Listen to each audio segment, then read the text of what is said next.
Pra konkretisht nëse ekziston një rrezik që personi vetë mund të helmoj provat, që nuk kupton prishjen e provave, intimidimin e dëshmitarëve kështu me radhë, apo ekziston edhe rreziku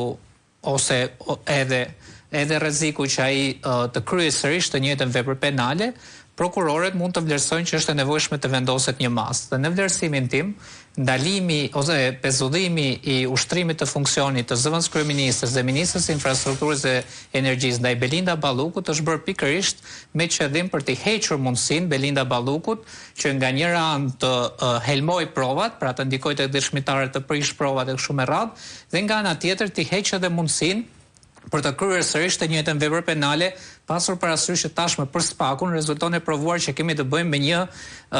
të pandehur recidive, pra një person që kryen në mënyrë të përsëritur të njëjtën vepër penale, sepse nga informacioni